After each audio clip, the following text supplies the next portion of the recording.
بعد ما تدخل على ويب سايت زنبيل دروب شيبينج هتختار من القائمة بانك اكاونتس، وتبدأ إن أنت تضيف خطوة بخطوة بيانات الفيزا بتاعتك اللي هتستلم عليها الفلوس. أول حاجة اسمك اللي أنت مسجل بيه في البنك.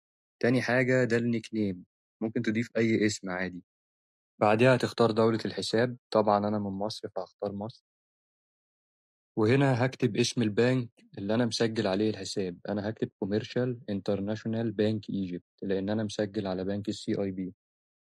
بعد كده بتضيف الايبان بتاعك وده رقم حسابك المصرفي الدولي، وهتجيبه يا إما عن طريق الموقع الخاص بالبنك أو عن طريق الابليكيشن.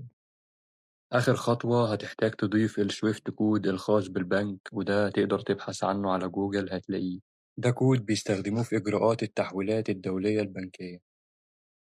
بعد كده بندوس كونكت اكونت وكده كله تمام. بعدها نروح على ستور انتجريشن على ايزي اوردر، ندوس كونكت ستور. وهنا بتكتب اسم الايميل اللي انت مسجل بيه على ايزي اوردر وتأكد انه صح.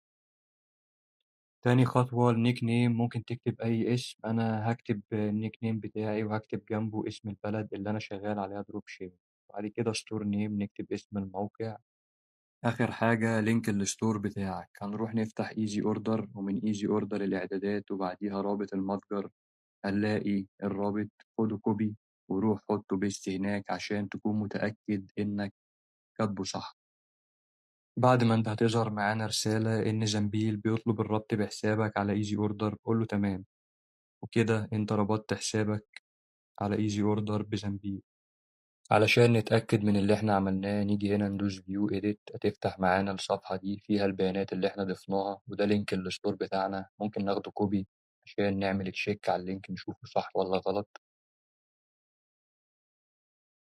كده كله تمام. وبكده كل الطلبات الصالحة على الستور بتروح بشكل تلقائي على زنبيل وهم دورهم يشحنوها للعميل.